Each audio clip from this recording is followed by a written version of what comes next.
Je n'ai plus les mots, je n'ai plus les mots.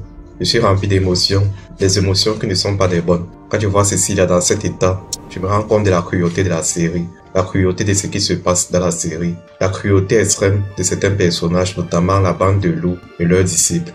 Cécilia, c'est la dernière personne à qui je voyais ce genre de mal arriver, comme la plupart en ont subi dans cette série. Des injustices, des malheurs, des souffrances, des tortures, et vraiment ça me rend très triste. Je vais commencer par cela.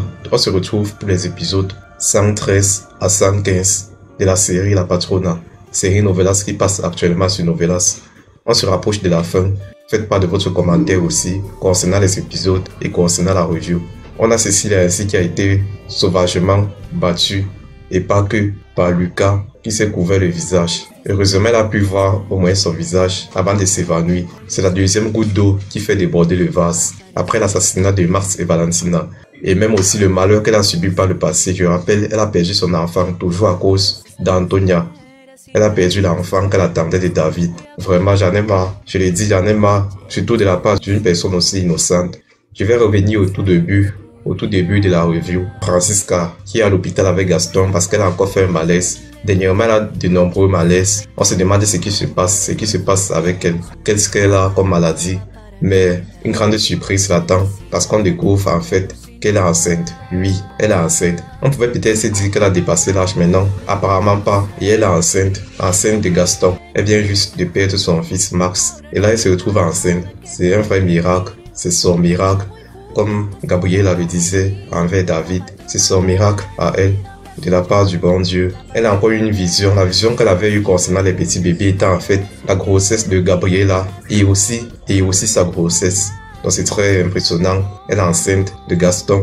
Ils attendent un enfant. La meilleure chose qui pouvait l'arriver pour la maintenir en vie, du moins maintenir sa volonté de vivre auprès de Gaston. Gaston qui l'aime profondément. On l'a vu lorsqu'il était près d'elle, malgré la mauvaise phase par laquelle elle passait. Il est resté près d'elle, la soutenir. Et maintenant, ils attendent un enfant. C'est vraiment une bénédiction. C'est leur miracle. Cécilia et David sont toujours en train de discuter. Elle qui ne cesse de dire qu'Antonia est méchante, mais lui qui dit qu'il ne croit pas à toutes ces histoires, comme quoi elle était avant une prostituée. Bref, il défend toujours sa grand-mère contre toutes les accusations, toutes les mauvaises choses qu'on dit d'elle. Il la défend sans cesse et voilà. Mais Cécilia aussi le comprend. Et juste par respect pour lui, elle décide de ne plus parler mal de sa grand-mère auprès de lui. Une très bonne personne. C'est vraiment dommage ce qui va arriver plus tard. Très dommage pour elle. Une autre grande injustice de la série. L'une des choses qui me fait le plus mal. Dans la mère de Max, Francisca est enceinte. Gabriela aussi est enceinte. C'est vraiment très impressionnant. C'est très impressionnant et c'est une très bonne nouvelle pour eux. Dans son rêve, en fait, la concernait aussi. Ça concernait Gabriela, ça la concernait aussi. Il reste maintenant à savoir si ça concerne aussi notre personne. Je vais dire par là, notre personne qui pourrait être enceinte. Et ça serait que meilleur, ça serait que mieux. Une très très bonne nouvelle. Ricardo qui fait part à Alejandro, qui ne peut pas se défaire, se débarrasser de ce qu'il éprouve pour Inès, son accro. Mais il dit à Alejandro qu'il a rencontré une nouvelle femme, la veuve, et il est très intéressé par elle, elle aussi envers lui. Donc, il veut donc tester avec elle pour voir si ça peut fonctionner. Dans le sens, non pas de faire encore plus de mal à sa femme, mais plutôt de se débarrasser de son accro qu'il a envers Inès et ainsi se prouver à lui-même qu'il est capable d'être aussi avec une autre femme. Constanza qui félicite Francisca pour sa grossesse et elle lui dit que c'est un signe que lui envoie le tigre et Max pour dire qu'elle doit continuer de vivre, continuer d'aller de l'avant malgré tout ce qui s'est passé et qu'elle peut encore être heureuse auprès de Gaston. On a la veuve avec Ricardo, les deux s'embrassent puis ils vont dans la chambre. Cécilia dit à Véronica qu'elle doit aller se promener à vélo. Véronica lui demande si elle n'a pas besoin d'un garde, d'un chauffeur. Mais elle dit que non, elle veut aller toute seule. Et puis elle s'en va. Elle est en train de rouler à vélo. Juste derrière la voiture, elle voit une personne. Cette personne, en fait, c'est Lucas. Lorsqu'elle se rapproche, elle se rend compte ainsi que c'est Lucas. Lucas la poursuit, la saisit avec un masque et entre en contact avec elle. Puis on voit qu'elle a été battue, elle a été violée. Ça me fait de la peine, ça me fait beaucoup de mal de voir une chose aussi horrible et puis arriver à une personne aussi innocente. C'est très affreux, c'est très cruel. David donc se met à la recherche de Cécilia avec Véronica et les autres, toujours sur une vision. Grâce à une vision de Francisca qui a de plus en plus de vision sur la réalité. et ils finissent par retrouver Cecilia dans cet état si déplorable. Et une fois de plus, comme on peut le deviner, c'est un coup d'Antonia pour éloigner David de Cecilia. Elle qui veut toujours tout contrôler, contrôler la vie de tout le monde, de tous ses proches. Elle est vraiment très cruelle et très inhumaine. C'est à se demander si elle a vraiment un cœur et si elle aime vraiment aussi ceux qu'elle dit soi-disant aimer, son petit-fils, son fils. David est bien sûr dans cet état, dans un état très mal pour ce qui vient d'arriver à Cecilia, ce malheur. Gabriella de même parce qu'elle repense aussi à ce qu'on a pu la faire lorsqu'elle avait à peu près le même âge que Cecilia actuellement. Elle se rappelle de comment Fernando, le père de David, l'avait également violée et ça la fait de la peine de voir qu'on a fait la même chose à Cecilia. Ça la fait vraiment de la peine. Elle est vraiment très triste et Alejandro vient essayer de la consoler. Il se rend compte qu'elle a un malaise. Il demande si elle va vraiment bien. Rappelons-lui, elle est enceinte. Il demande comment est-ce qu'elle va. Elle dit que non, ça doit être juste la pression due à la mauvaise nouvelle. À rappeler que Alejandro ne connaît toujours pas qu'elle est enceinte de lui. David est avec Cecilia, assez mal en point. Il demande à Cecilia qui a pu bien la faire cela. Cecilia refuse de lui répondre parce qu'elle connaît le caractère de David. Elle sait ce qu'il est capable de faire.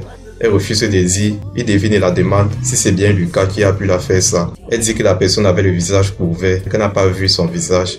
Mais on se rappelle qu'elle a vu le visage juste avant de s'évanouir, mais elle refuse de dire que c'est Lucas. David donne pas, comprenant que c'est bien Lucas, mais juste qu'elle ne veut pas le dire. David donne pas étant très furieux pour attraper Lucas.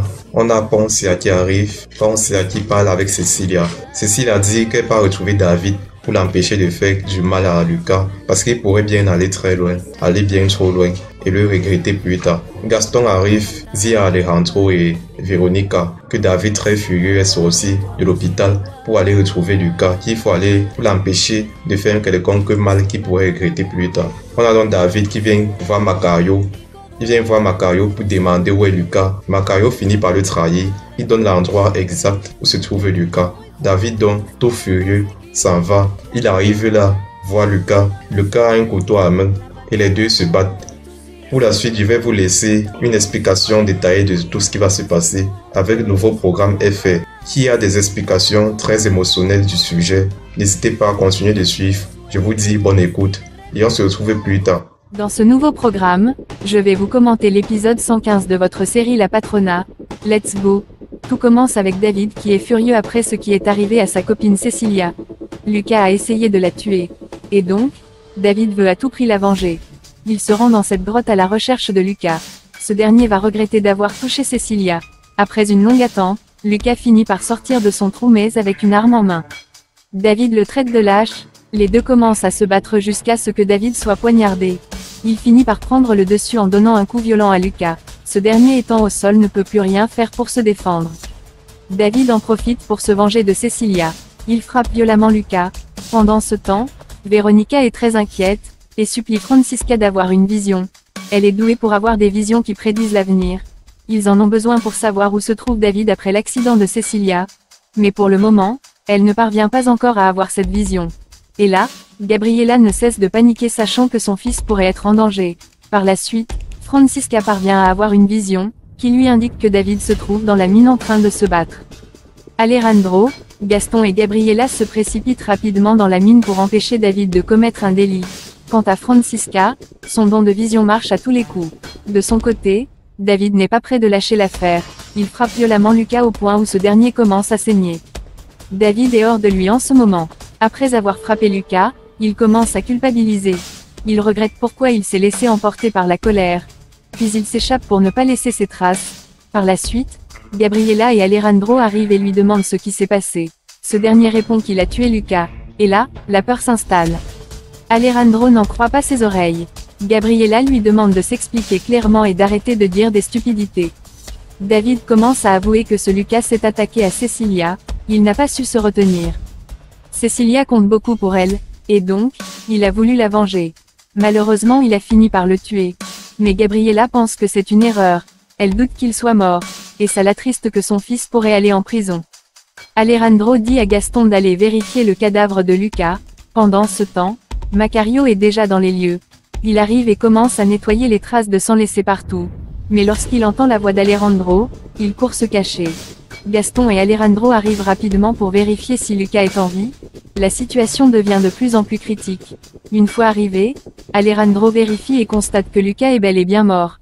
Et là, les deux sont sous pression. David aura une grande charge à porter sous son dos désormais.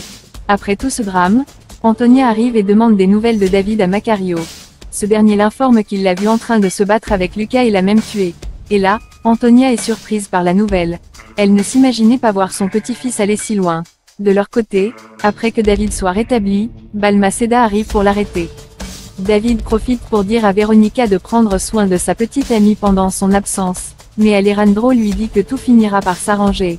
Après, David tend ses bras pour que Rodrigo lui mette les menottes. Il reconnaît avoir tué quelqu'un. Et il doit payer. Veronica supplie Rodrigo de ne pas le faire. Il n'a jamais été un criminel de toute sa vie, mais Rodrigo lui rappelle que c'est la loi. Et là, Veronica ne peut s'empêcher d'être triste en voyant son fils ainsi. Elle promet de remuer ciel et terre pour le faire sortir de là. Et là, Balmaceda menotte David pour l'amener en prison.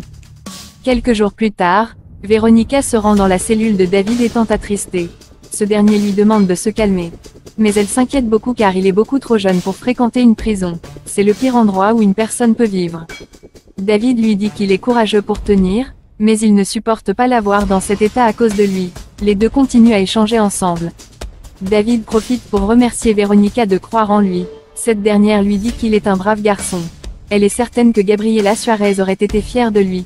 Pendant qu'il court, Antonia arrive et veut savoir ce que Veronica fait à nouveau ici. Veronica devient nerveuse en voyant cette meurtrière près d'elle. Antonia veut savoir comment elle a fait pour entrer dans cette cellule. Son petit-fils lui dit qu'elle est là pour l'aider. Pas de quoi s'affoler. Mais Antonia pense que Veronica ne fait que le dresser contre elle. David prend la défense de Veronica. C'est une bonne personne, c'est tout ce qu'il pense d'elle. Cette dernière lui dit de laisser Antonia cracher son venin, sinon elle peut mourir à force de le retenir dans sa gorge. Et là, Antonia s'énerve en la mettant en garde contre ses propos déplacés. Elle s'affole jusqu'à ce que Balmaceda l'arrête pour calmer sa folie passagère. Mais Antonia ne désire qu'une chose, mettre cette dentesse à sa place. Vu la situation, Veronica embrasse David sous les yeux d'Antonia, et lui dit au revoir. Elle le fait en provoquant Antonia.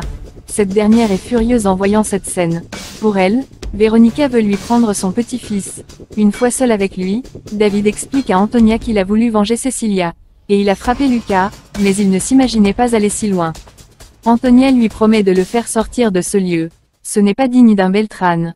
Quelques jours après, David est seul dans sa prison, en train de se demander pourquoi Veronica se soucie de lui à ce point. Elle a même pleuré comme si elle était sa mère. Il se demande pourquoi cette femme l'aime autant. Puis, il se rappelle de sa mère Gabriela quand elle était encore en vie. Il était encore tout petit.